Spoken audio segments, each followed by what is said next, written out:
Okay, ano ba ang nagdala sa atin dito ngayon? Galing po ako ng Bicol at sumakay ako ng bus na super linis at bumaba ako ng Cubao at pumunta ako rito at Grab ang nagdala sa akin dito. Ang ibig kong sabihin ay ano ang sadya mo sa pagpunta mo rito sa aming kumpanya?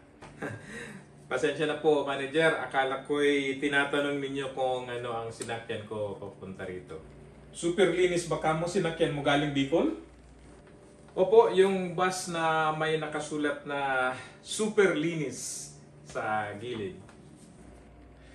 Super lines yun, hindi super linis. Bueno, pumunta ka ba rito para mag-apply ng trabaho o ano ba ang sadya natin ngayon? Opo, katunayan nga po ay may dala ako ng kopya ng aking talambuhay at baka gusto niyo makita.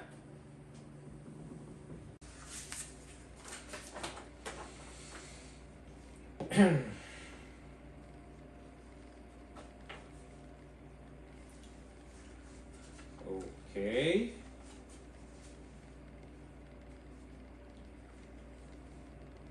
Taga Bicol ka pala? Opo, Bicol. Saan sa Bicol? Daraga po ako lumaki, Daraga Albay at high school lang ang tinapos mo. Hindi na po ako nakatikim ng kolegyo gawa ng mahirap lang ang aming pamilya at hanggang high school na lang po ako.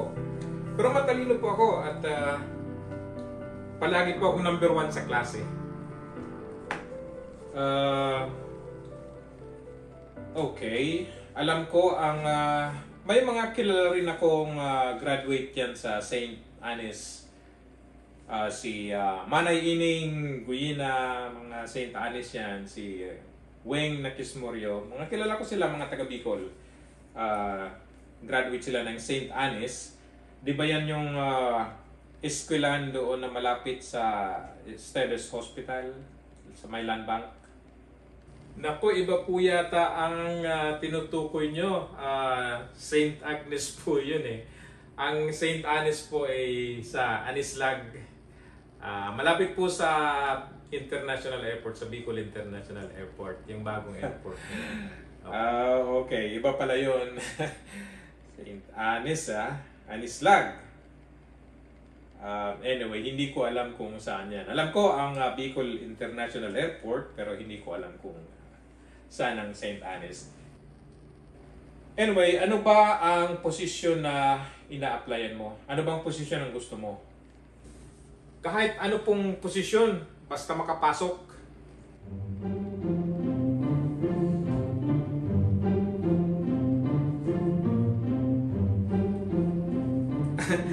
Ang ibig ko pong sabihin ay hindi po ako mapili sa trabaho. Kahit anong trabaho, papasukin ko. Yun po ang ibig kong sabihin. Kung sa bagay, tamang-tama ang dating mo at may ginagawa kaming proyekto ngayon. At ang kumpanya namin ay gumagawa ng videos at sa kasalukuyan ay mayroon kaming ginagawang pelikula at naghahanap kami ng mga artista. Naku, manager! Yan po ang gustong-gusto ko. Pangarap ko po talagang maging artista. Ganun ba? Ano namang papel ng pelikula ang gusto mong gampanan kung sakali? Magaling ho akong humalik. Kaya pwede ako sa kissing scene. Wow! Slow down, partner. Mukha yatang maaga ang ambisyon mo at gusto mo pang agawin ang papel ko, ha? Masyadong malayo na ang iniisip mo. Doon lang muna tayo sa mga basic. Mga basic muna. Pwede rin po ako maging kontrabida. Tulisan. Magaling po ako sa suntukan. Kumbaga, FPJ po ang dating ko. Aba, okay yan. Pwede mo ba akong bigyan ng sample ng iyong galing kung paano mo ipapakita ang iyong pagkatulisan? Aba, opo. Pwede po ako maging tulisan. Ganito po yun. Ang mga giriba, makikita mo sa sabang bato. Ang mga luces, makikita mo lang yan pag bagong taon. Galawin mo na lahat. Huwag lang ang buhok. Magaling! Magaling! Pwede na. Pwede ka sa tulisan at mayroon tayong eksena na rape scene. At siguro yan ang iyong magiging papel at mayroon tayong isang babaeng naglalaba sa ilog at pupuntahan mo at gugulatin mo at tatakutin mo siya at pag siya'y tumakbo ay hahabulin mo at pag inabot mo ay magpapagulong-gulong kayo at alam mo na ang susunod, gagahasain mo siya. At syempre darating yung bida, magsusuntukan kayo. Syempre matatalo ka dahil kontrabida ka, kaya ganon ang magiging papel mo. Papayag ka ba sa ganon? Manager, pwede po ba ako maging bida? Yung bang kahalikan ko yung leading lady? Pwede po ako doon. Tarantado ka pala eh. Gusto mo pang agawin ang papel ko, ha? Hindi kita kailangan dito. Lumayas ka! Layas! Hindi kita kailangan. Upo. Go. Pasensya na po. Agawin mo pang papel ko, ha? Kala siguro niya mas gwapo siya sa akin.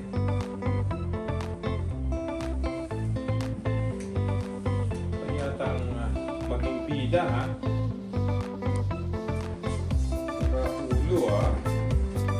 Manager, pwede po ba ako maging rapist? Naghahanap ka talaga ng gulo, ha?